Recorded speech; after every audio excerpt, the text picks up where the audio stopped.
تنگی کانال نخاعی، عارضه‌ای که میتونه باعث بشه حتی زندگی شما مختل بشه. امروز میخوایم راجع به این مورد با هم صحبت بکنیم، تفاوتش رو با دیسک بیرون زده بررسی بکنیم و یه سری تمرین رو یاد بگیریم و انجام بدیم. افرادی که تنگی کانال نخاعی دارن معمولاً یک یا هر دو تا پاشون درگیر میشه. ممکنه توی پاتون احساس بی‌حسی، گزگز، حتی درد داشته باشین. یکی از علائم مشخصه این مورد این هستش که ساق پاتون خیلی دچار گرفتگی یا بی‌حسی و کرختی میشه که اگر خیلی شدید باشه یا درد شدیدی داشته باشید یا بی اختیاری ادرار و مدفوع ایجاد بشه، اونجا دیگه حتما باید جراحی انجام بشه. ولی اگر که این موارد نیستش، میتونید که با انجام یه سری تمرینات مفید که امروز قراره با هم یاد بگیریم این رو برطرف بکنیم. افرادی که تنگی کانال نخاعی دارن وقتی که می ایستن، اون حالت گزگز پاشون، مشکل کمرشون تشدید میشه. یعنی تو حالت ایستاده این حالت ها تشدید میشه. اما افرادی که دیسک بیرون زده دارن در وضعیت نشسته این حالت ها در اونها تشدید میشه. پس به این روش میتونید تشخیص بدید که مشکل شما حقیقتاً دیسک بیرون زده هستش یا تنگی کانال نخاعی. یه روش دیگه هم برای تشخیصش هست، اونم وقتی که توی شیب دارید پیاده روی میکنید. اگر وقتی که رو به بالا حرکت میکنید این مسائلتون تشدید میشه، یعنی اینکه شما دیسک بیرون زده دارید. اما اگر که شیب رو به پایین این مسائل شما مثل گزگز و درد رو تشدید میکنه، یعنی اینکه شما تنگی کانال نخاعی دارید. پس حتما این رو بررسی داشته باشید که بعد بتونید تمرینات متناسب با خودتون رو انجام بدید. اینجا ما برای شما ویدئوی مربوط به افرادی که دیسک بیرون زده هم دارن میذاریم که اگر بعد از تستی که انجام دادید متوجه شدید که مشکلتون دیسک بیرون زده هست، با اون تمرین بکنید. و حالا میخوایم بریم سر تمرینات خودمون برای تنگی کانال نخاعی، ولی قبلش باز میخوام دلایلش رو براتون بگم که چه چیزهایی میتونه باعث بشه که این تنگی کانال نخاعی ایجاد بشه. گفته میشه که تغییر در استخوان‌های اون محدوده ربات‌ها و تغییر شکل اونها میتونه که باعث بشه که این فضا تنگ بشه و حتی عفونت‌ها هم، بعضی از عفونت‌ها میتونه باعث ایجاد این مشکل بشه. قبل از اینکه تمرینات رو با هم شروع بکنیم، یه چند تا وسیله لازم هست که داشته باشین که من براتون میگم. یکیش کمربند یوگا، بند یوگا هستش که اگه بند یوگا ندارید یه ملافه یا شالی که ارتجاعی نباشه این رو دم دستتون داشته باشید. یه بالشتک کوچیک هم لازم داریم که اون هم حتما داشته باشید و یک حوله از این حوله های معمولی که تو خونه های همتون هستش. پس این وسیله ها رو بیارید که بریم برای تمریناتمون و ازتون میخوام که قبلش هم حتما کانال رو سابسکرایب بکنید و اون زنگوله رو هم بزنید که هر موقع ما براتون ویدیو میذاریم نوتیفش بیاد. اگرم که درخواستی دارین، ویدیو آموزشی نیاز دارید، حتما کامنت بذارید که ما ترتیب اثر بدیم. برای اولین تمرین به پشت دراز بکشید. حالا دوست داشتید یه بالش هم میتونید بذارید. کلا توصیه میشه که افرادی که تنگی کانال دارن بالش های بلندتر استفاده کنند و حتی میتونید شیبدار انتخاب بکنید که این قسمت گودی و کمرتون هم به نوعی پر بشه. خب ببینید من پاهامو خم کردم، پای راستم رو سر میدم و خیلی ساده از بیخ مفصل رانم، مفصل فمور، پا رو میارم بالا تا جایی که بیاد در امتداد زانوی پای مخالف. بعد برش میگردونم تا نزدیک زمین. اینو با من انجام بدید.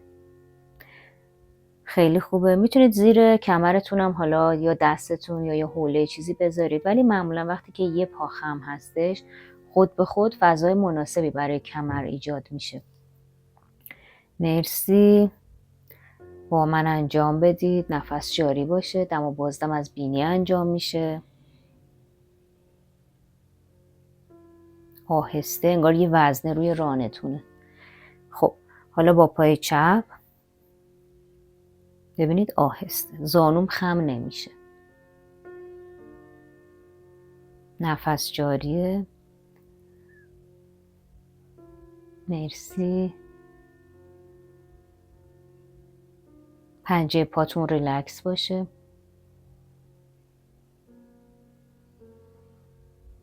تیروید رو تحت فشار قرار ندین.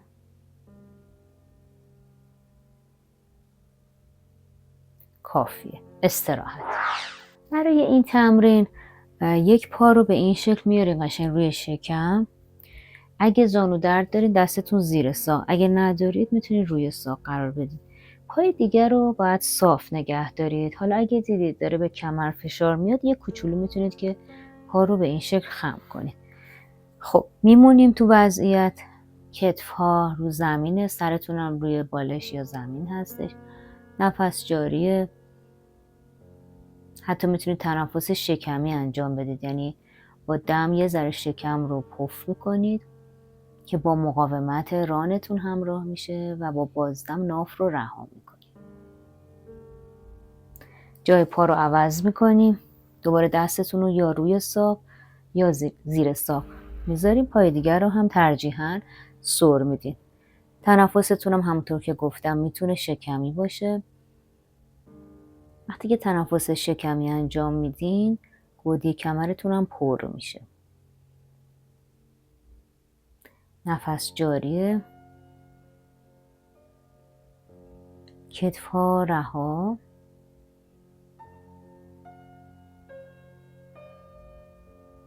بسیار عالی. و استراحت. توی این تمرین میخوام جفت پاها رو قشنگ بیارید روی شکم. دستتونم باز بنا به وضعیت زانوتون یا روی ساق یا زیر ساق به این شکل قرار میگیره. حالا من زیر ساق میذارم. بعد پنجه پا ریلکسه. سرتون رو به این شکل بیارید بالا. از کتفتون کمک بگیرید. یه کوچولو اگه گردنتون هم مشکل نداره به جلو حرکت بدید و بعد رهاش کنید.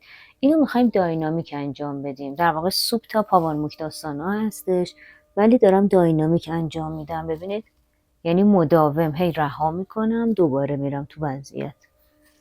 به این شکل با من انجام بدید. مرسی.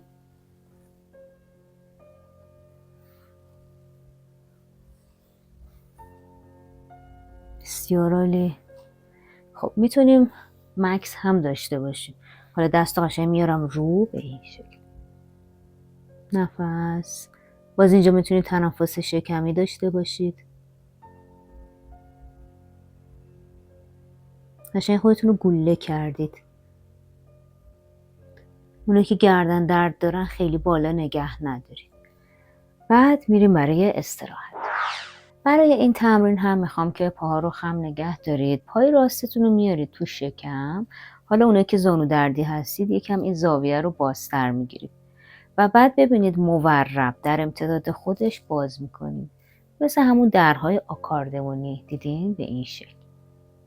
پس پای من در همون امتداد زانوی پای مخالفه. با من انجام بدید. نفس جاریه. ببینید چقدر خوب دارید روی قسمت تخت پشتتون کار میکنید.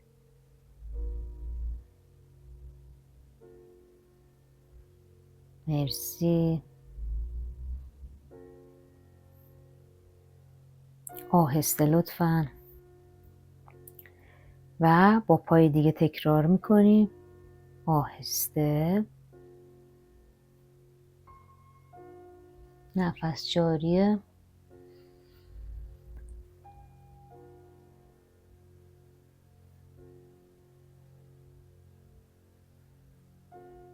مرسی.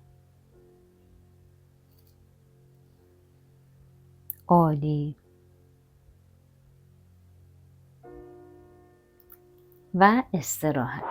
این تمرین نیاز داریم به حالا بند یوگا یا یه چیزی شبیهش. وقتی میگم شبیهش یعنی که مثلا کش پیلاتس مناسب نیست چون ارتجاییه، نمیخوایم ارتجایی باشه.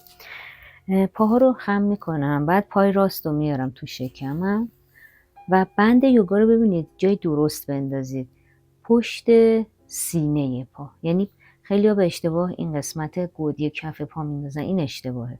پشت این برجستگیه که بهش میگیم سینه پا میندازید و بعد به این شکل ببین پا رو صاف میکنم. خب پای دیگه‌تون هم حالا اگه کمر اذیته خم نگه دارید. قشنگ لگن رو زمین باشه و ببینید به این شکل پنجه رو میکشم به طرف خودم و بعد میکشم به طرف بالا و با این بند نگه داشتم. یعنی قشنگ دست من داره این بند رو هدایت میکنه همزمان با حرکت پای من. انگار دارید پدال میزنید. خوبه؟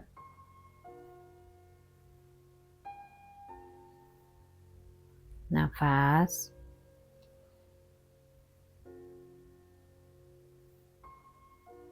مرسی. و با پای دیگه هم با هم تکرار میکنید. وقتی حلقه درست بکنید خیلی راحت تر تمرین رو انجام میدید. اصلا شکل کمربند یوگا طوریه که خودش قفل میشه این قسمتش و خیلی راحت میتونید که تمرینتون رو انجام بدید. ببینید به این شکل.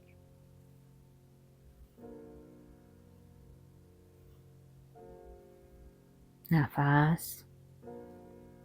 زانو صاف.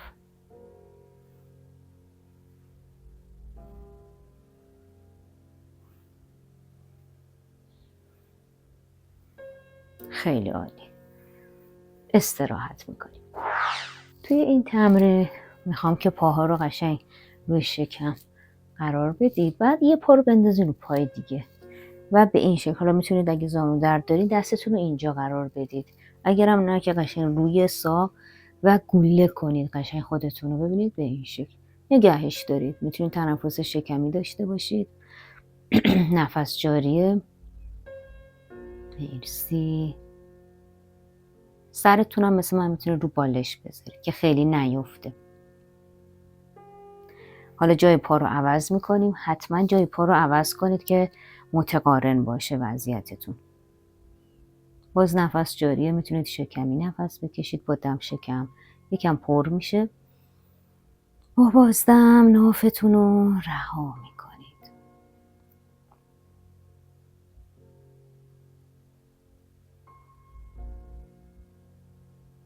بسیار عالی. و از تمرین خارج بشیم. یه تمرین خیلی خوب میخوایم الان انجام بدیم که مشترک هستش با تمریناتی که برای مشکل سیاتیک انجام میشه. بنابراین ما اینجا لینکش رو براتون میذاریم توی دیسکریپشن.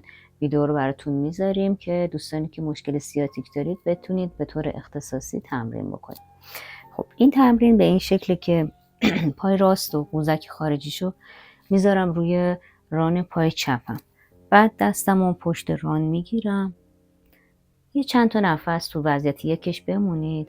بعد آروم این مجموعه رو خم میکنید تا جایی که به درد نرسه. حتما رعایت بکنید که دردناک نباشه تمرین براتون.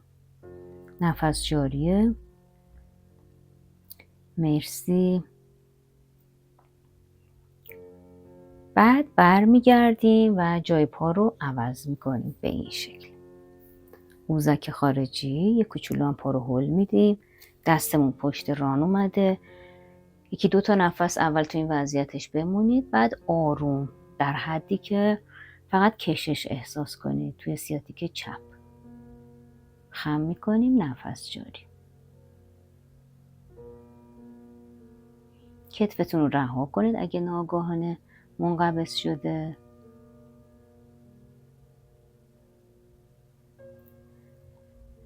و آروم برمیگردیم و استراحت میکنیم. توی این تمرین عضلات شکم خیلی خوب تقویت میشن.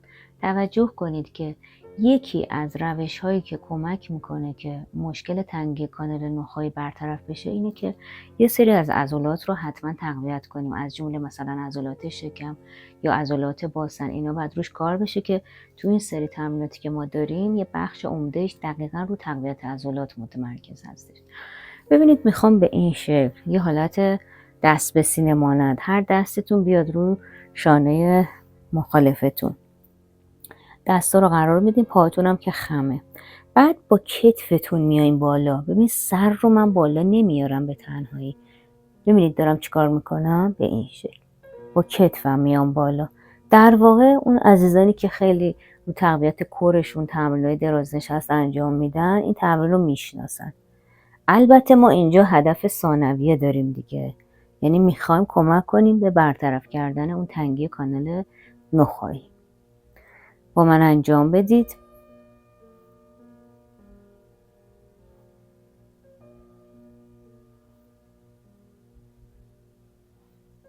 شکم رو ول نکنید، یه کوچولو نگهش دارید. میتونید یکم مکث کنید و استراحت. برای این تمرین نیاز به یه حوله، همین حوله‌ای که همه تو خونه دارید، و یه بالشتک دارید که معمولا همتون کوسن یا بالشتک تو خونه هاتون هستش. این حوله رو کوچولو تا میکنین به این شکل، یعنی خیلی نباید ضخامت داشته باشه.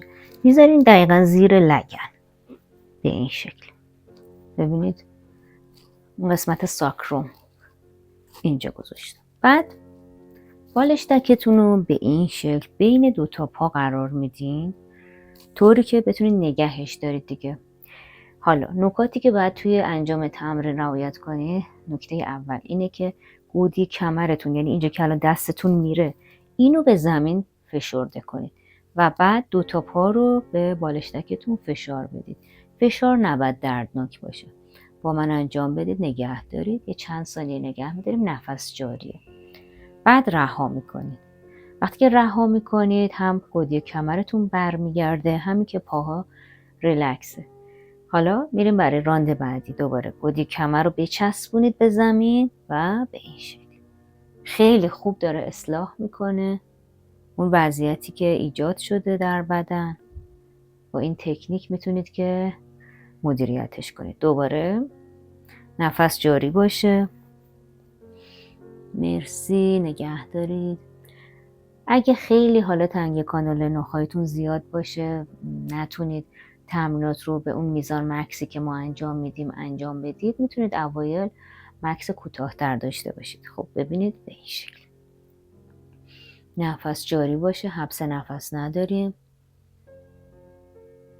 رها میکنید و یه دور دیگه با هم انجام میدیم. بسیار عالی.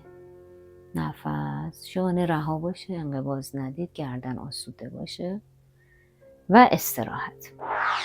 توی این تمرین هم نیاز به بالشتک داریم. بالشتک رو به این شکل میذاریم بین پاها، یعنی یه کوچولو دارید به هر حال برای حفظ بالشتک پاها رو فشار میدید. یه نکته مهم داره انجام این تمرین. ببینید ما قراره که خیلی نرم پاها رو به راست ببریم و به چپ بیاریم، یعنی دامن حرکتمون اولا خیلی محدوده، قرار نیست پاها تا زمین بیاد اصلا، خیلی آرام، یعنی انگار داره آروم لق میخوره. و نکته دیگه اینه که فشار پاهاتون به اون بالشتکه باید خیلی کم باشه و خیلی آونگی و موزون حرکت رو انجام میدید، یعنی به سرعت انجام نمیدید. ببینید چقدر نرم داره این تمرین انجام میشه. با من انجام بدید. مرسی. به همین ترتیب تمام نکاتی که گفتم رو رعایت بکنید. خیلی التیام بخش این تمرین. بسیار عالی. متشکرم. استراحت. این تمرین هم باز نیاز به بالشتک داریم. بالشتک رو دوباره میذارید بین پا به این شکل. یه کوچولو قاعدتا دارید بهش فشار وارد میکنید. بعد میخوام بدون اینکه کمرتون گود بشه با فشار به بالشتک یه کوچولو لگن رو بلند کنید. پس ببینید قوس نمیدم به کمرم، دوباره میخوابونم. فشار، لگن رو بلند میکنم، خیلی نه، چون اصولا خم به عقب ها برای افرادی که تنگی کانال نخاعی دارن خوب نیستش. پس ما نباید این رو تبدیلش کنیم به خم به عقب، یعنی گودی کمر رو تشدید نمی کنیم، یه سطح مورب درست میکنیم. ببینید به این شکل. ببینید خوبه. وقتی که دارید برمیگردونین انگار مهره به مهره، ستون مهره رو مهره به مهره ببینید میخوابونید تا برسید به محدوده خاجی. بسیار عالی. فشار یادتون نره، یه فشار ملایمی دارید به اون بالشتکتون وارد میکنید.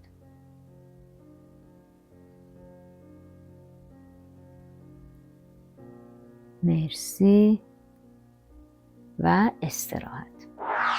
تو این تمرین هم پاهاتون رو خم میکنید. کف پاهاتون فعلا تو این تمرین روی زمینه. بعد ببینید با دست و پای مخالف نیرو وارد میکنیم، یعنی دست راست من به روی ران چپ من، هر دوتا به هم نیرو وارد میکنن، دست به ران، ران به دست. بعد جای دست و پا رو عوض میکنیم. مرسی.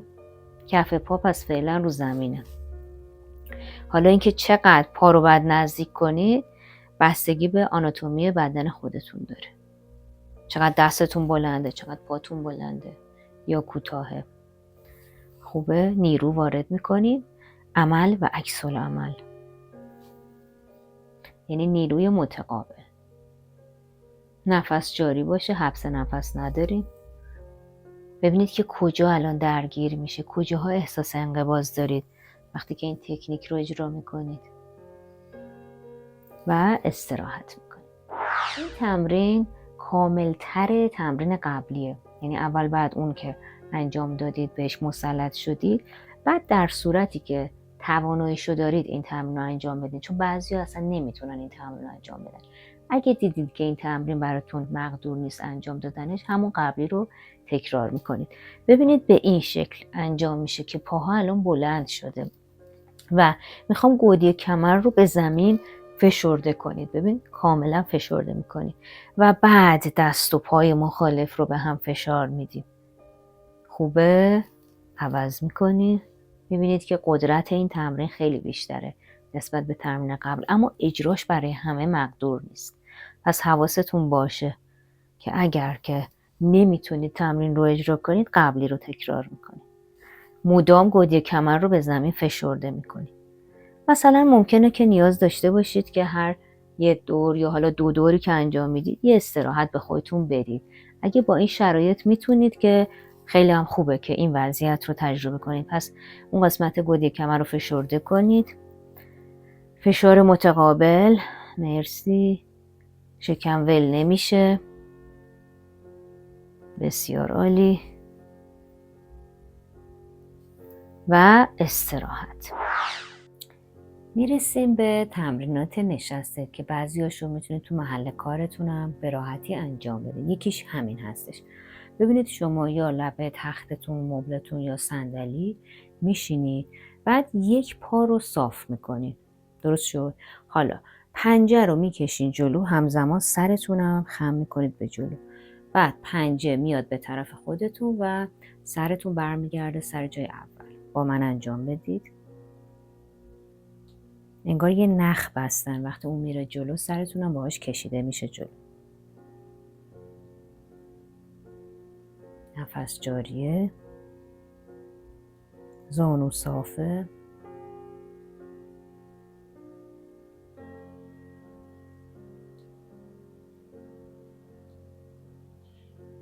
و جای پا رو عوض میکنیم. تکرار میکنیم. بعضیا تنگ کانال نخایی یک پاشون رو درگیر میکنه. میتونید اون پایی که مشکل داره فقط کار کنید، اما به لحاظ یوگا ما همیشه میگیم که تمرینات باید قرینه انجام بشه. پس چه بهتر که روی پای دیگه‌تون هم حتما کار کنید. ببینید به این شکل.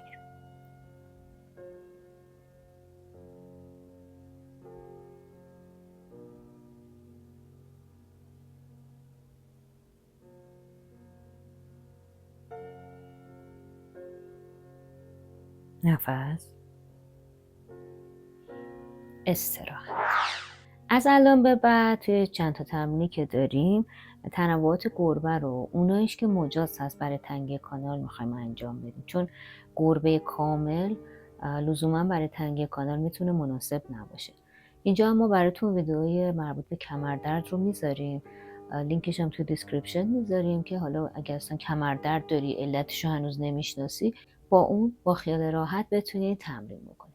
خب ببینید ما برای که بریم توی بیس اون وضعیت گربه، درستش اینه که وقتی که دو زانو نشستید به این شکل آرنج رو به زانو بچسبونید، بعد یه دونه کف دست برید جلو و بعد اینجا مستقر میشه. خب پاهاتون هم که اندازه عرض لگن بازه، دستاتون هم اندازه شانه، عرض شانه، قشنگ انگشتا باز.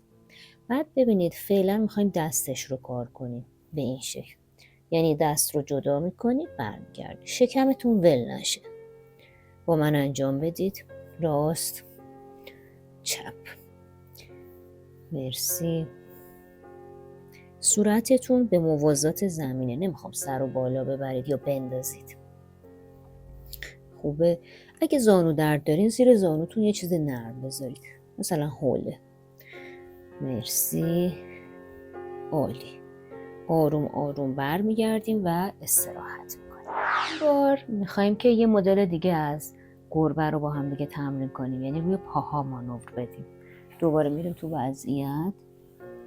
خب ببینید، پس دستتون ثابته، یکی یکی پاها رو میکشیم عقب. بچه ها طوری بکشید عقب که این اتفاق نیفته، یعنی ما چرخش تو لگن نداریم.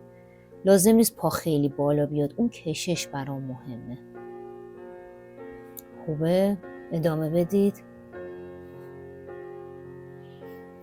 صورتتون هم به موازات زمین چک کنید که بمونه. خیلی تو لگن حرکت نباید داشته باشید. سعی کنید کنترلش کنید.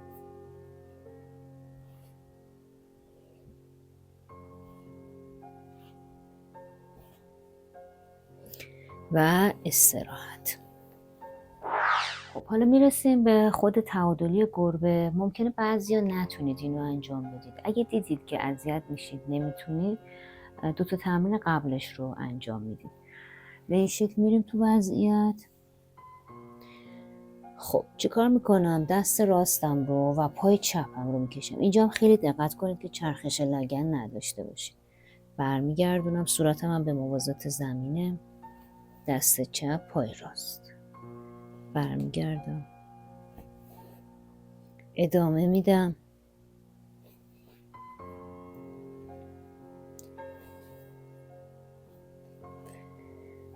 نفس. هر جا خسته شدین تمرین رو متوقف کنید، اشکالی نداره.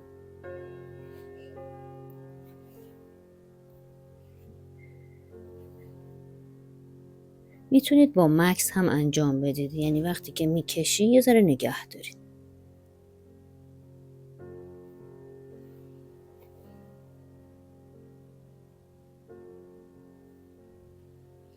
اگه به مچ دستتون خیلی فشار اومده تو این چند تا تمرین، میتونید که به این شکل از مچ دستتون رو بتکونید یا باد بزنید یا به این شکل که رها بشه. توی این تمرین هم ابتدا تو همون وضعیت بیسیک در حالت گربه قرار میگیریم، یعنی حالت خنثی. بعد میخوام که این کار رو کنید، انگار میخوایم بشینید، یعنی باسنتون رو با پشت گرد میخواین انگار به پاشنه نزدیک کنید. بعد برمیگردیم. پس اون گرد کردنه توی بحث تنگی کانال نخاعی خیلی مهمه. مرسی.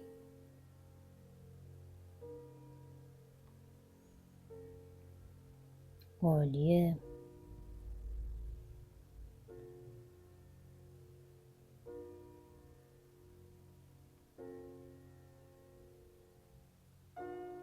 نفس جاری باشه. با من انجام بدید. قشنگ پشتم گرده، میبینید؟ قوس نمیدم، این غلطه، این درسته. خیلی عالی. باز اگه به مچ فشار اومده حتما دستتون رو بتکونید. اینجا میخوایم یکی از پیچ‌های مهم در یوگا رو انجام بدیم، ولی بسیار ملایم انجامش بدید، یعنی اصلا فشار به خودتون نیارید.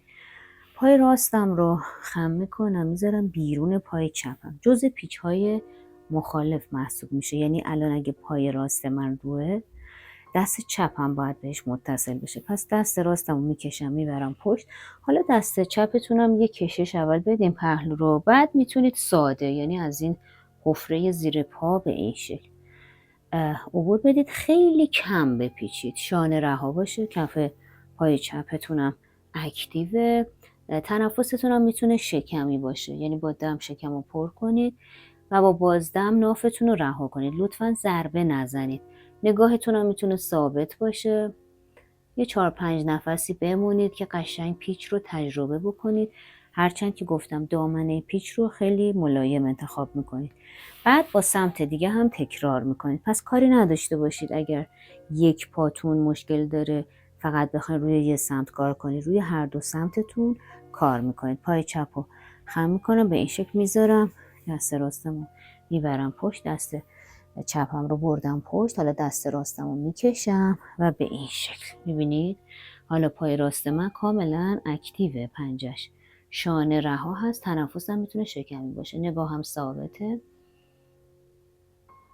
اینم یه 4-5 نفسی بمونید، تنفستون از بینی انجام میشه، در فضای دیافراگمتون تجربه میکنید، عجله نکنید.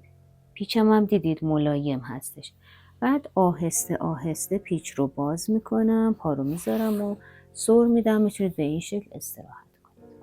قبل از اینکه این تمرین رو انجام بدیم، اینجا براتون یک جلسه کامل یوگای مبتدی رو گذاشتیم و لینکش هم توی دیسکریپشن میذاریم که بتونید تمرین بکنید. این تمرین هم خیلی ساده هست، یعنی مثلا سر کارتون هم نشستید، خیلی راحت میتونید انجام بدید. رو صندلی یا حالا تخت یا مبل میشینید، بعد به این شکل دستتون رو میذارید و خودتون رو گرد میکنید.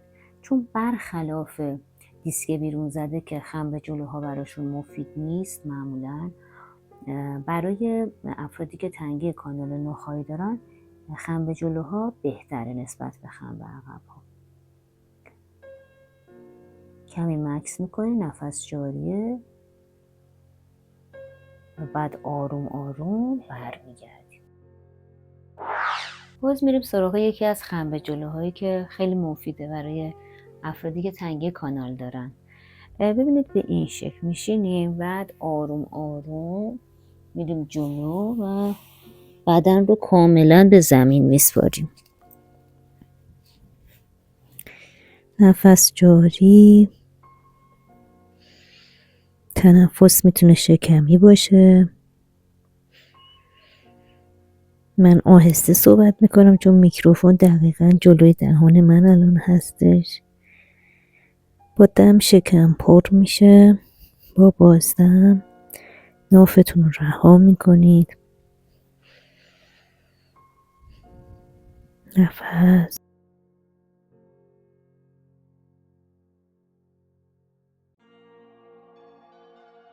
نفس جاری،